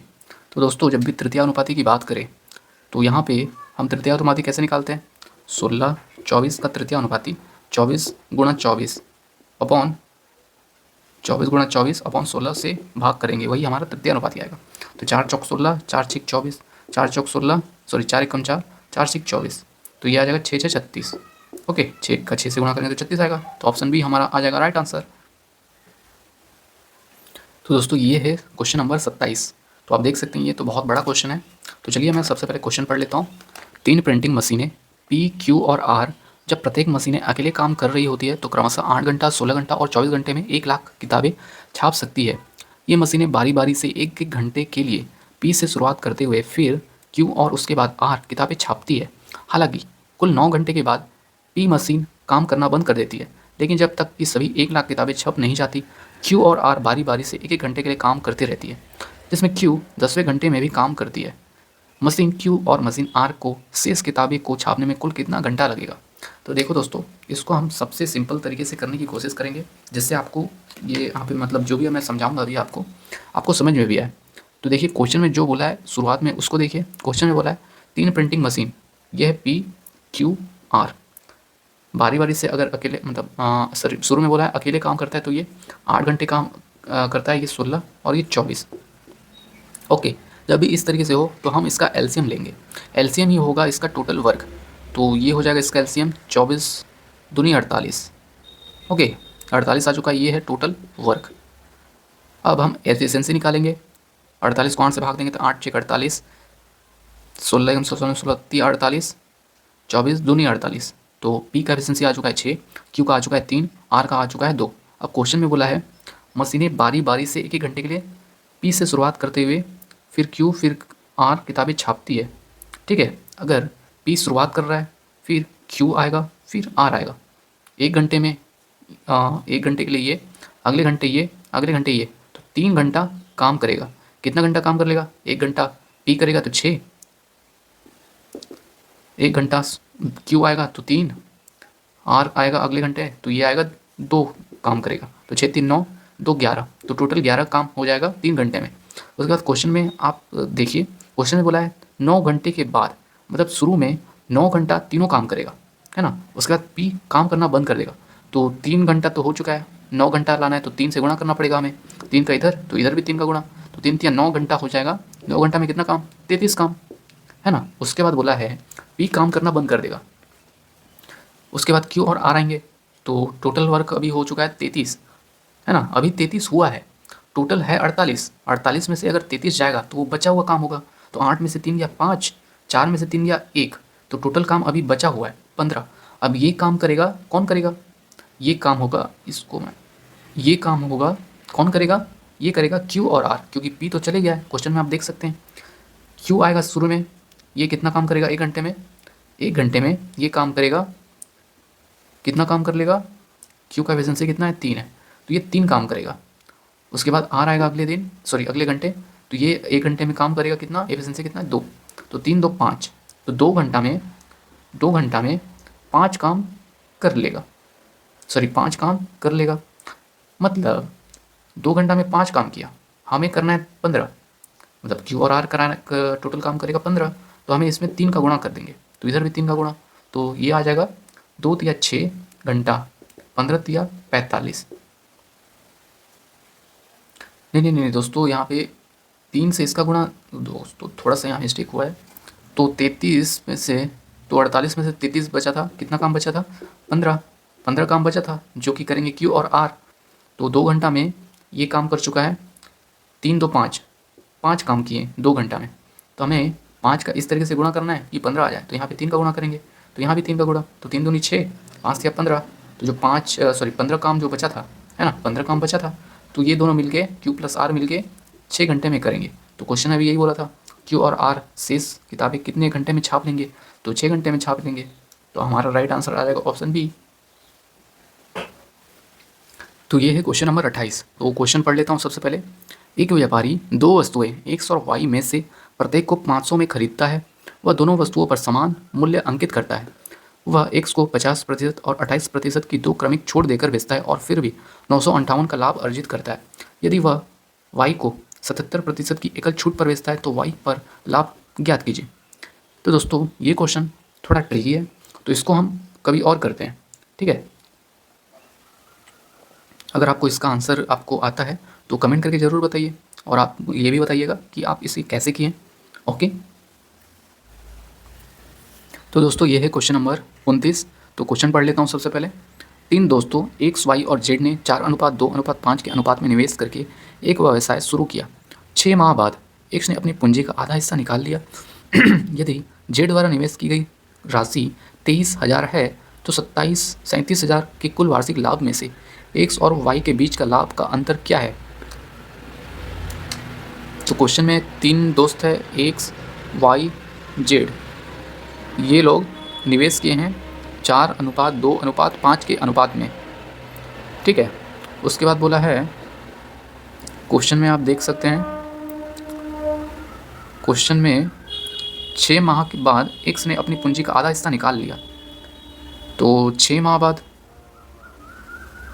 12 महीने के लिए ये भी करेगा, 12 महीने के लिए ये भी करेगा, ये 6 महीने के लिए करेगा इतना रुपया, है ना, इसी रेशियो में करेगा।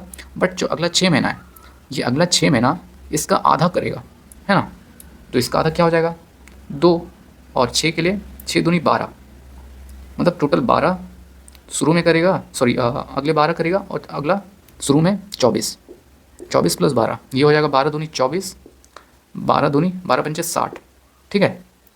तो मतलब ये इन्वेस्टमेंट हो गया, ये समय हो गया, प्रॉफिट इसी का गुणा होता है, तो ये हम गुणा कर लिए। यहाँ पे शुरू में बोला था जो X है 6 महीने के बाद आधा पैसा निकाल लेगा, सॉरी मतलब आधा महीना, हाँ निकाल लिया, तो आधा कितना हो जाएगा, 4 का आधा 2, तो 2 यहाँ पे मैं लिख लेता हूँ 2 अगले 6 महीने के लिए, तो 6 से गुणा करेंगे, तो शुरू में 6 चौक 24 6 महीने के लिए, फिर अगला 6 महीना 6 दूनी 12, तो ये 6 दूनी 12 हो गया, तो 24 ये हो जाएगा 24 दूनी, सॉरी 4 2 8, 4 2 6, 2 1 3, जो 36, तो ये हो जाएगा प्रॉफिट का रेशियो। क्वेश्चन में क्या बोला है 37,000 की कुल वार्षिक लाभ हो रही है, तो टोटल लाभ कितना हो रहा है, ये 24 ये 60, तो 6 4 10 का शून्यम, टोटल अगर निकालूँ मैं इसका 0, 6 4 10 का शून्य हासिल 1, 3 3 6 6 6 12, 120। ओके, फिर से जोड़ लेते हैं एक बार, 0 4 6 4 10 का शून्य हासिल 1, 6 7 8 9 10 11 1 12, तो 120। और क्वेश्चन में बोला है 37,000, इसको 120 से भाग करेंगे और हमें निकालना है X और Y के बीच के लाभ का अंतर। तो x और y के बीच का लाभ का अंतर क्या है, x और y के बीच के लाभ का अंतर 12 है। तो 1 0 से ये 1 0 कट जाएगा, 12 से ये 12 कट जाएगा, तो कितना बचा, दोनों का अंतर इसका x और y का, ये आ चुका है 3700। तो हमारा राइट आंसर आ जाएगा ऑप्शन बी। ओके, समझने वाला यहाँ पे यही था कि क्वेश्चन में बोला था 6 माह बाद एक अपनी पूंजी का आधा शेयर निकाल लेगा। तो 6 महीने के लिए तो इसी रेशियो में इन्वेस्ट किया, 6 महीने के लिए ये हो जाएगा 6 चौक 24, फिर अगला 6 महीना इसका आधा करेगा, तो इसका आधा 2 हो जाएगा। 6 महीने के लिए तो 6 से गुणा करेंगे, 6 दूनी 12, तो इसका टोटल इन्वेस्ट प्रॉफिट आ जाएगा 36, इसका 24, इसका 60, तो टोटल प्रॉफिट आ चुका है 120। तो टोटल 120 आया, क्वेश्चन बोला है 37,000, तो कंपेयर करेंगे तो ये आ चुका है। इसको हमें एक्स और वाई से अंतर हमें निकालना है, मतलब जितना लाभ होगा एक्स वाई का उसको हम गुणा कर लेंगे, तो ये आएगा 37,000। तो हमारा राइट आंसर आ जाएगा ऑप्शन बी। तो ये है क्वेश्चन नंबर 30। तो ये दोस्तों एल्जेब्रा का क्वेश्चन है। यहाँ पे क्वेश्चन में बोला है यदि y-12 बराबर 4√5 है तो √y-3 माइनस 1/√y-3 का मान क्या होगा। तो देखो दोस्तों, एल्जेब्रा का ये सबसे प्यारा क्वेश्चन में से एक है, और मुझे लगता है इसमें से बहुत सारे स्टूडेंट्स, मतलब जो भी एग्ज़ाम दिए हैं, बहुत सारे लोग इसे छोड़ दिए हैं, क्योंकि ये इसका आंसर करना इतना भी आसान नहीं है। तो इसका मैं आपको सबसे आसान तरीका बताऊंगा। अगर आपको इसका आंसर पता है तो आप कमेंट करके बताइए, ठीक है, कि इसका आंसर आप कैसे किए ये भी बता सकते हैं, ठीक है। तो इसका मैं सॉल्यूशन बाद में बताऊंगा, ठीक है दोस्तों, आप कमेंट करके बताइएगा इसका आंसर। मैं इसका आंसर मतलब सॉल्यूशन बाद में बताऊंगा। तो दोस्तों, मैं उम्मीद करता हूँ NTPC का जो एग्ज़ाम हुआ था 16 तारीख तीसरा महीना 2026 को, फर्स्ट शिफ्ट का जो सॉल्यूशन यहाँ पे मैं आपको बताया हूँ वो आपको पसंद आया होगा और आपको समझ में भी आया होगा। ओके, अगर कहीं पे मिस्टेक हुआ होगा तो आप मुझे ज़रूर बता सकते हैं, मैं उसको सुधार करने की कोशिश करूँगा, ठीक है। और आप ये भी बता सकते हैं कि कहाँ पे इस क्वेश्चन को मतलब अच्छे से किया जा सकता था, इस मेथड का यूज़ किया जा सकता था। अगर ऐसा भी हो तो आप ज़रूर मुझे बता सकते हैं, ठीक है दोस्तों। तो दोस्तों चलिए, अब हम अगले शिफ्ट का हम सॉल्यूशन करेंगे। तब तक के लिए इस यूट्यूब चैनल को सब्सक्राइब कर लीजिए और बेल आइकन को भी दबा दीजिए। ओके दोस्तों, तो चलिए हम कंटिन्यू करेंगे 16 तारीख तीसरा महीना 2026 का सेकेंड शिफ्ट से। Thank you.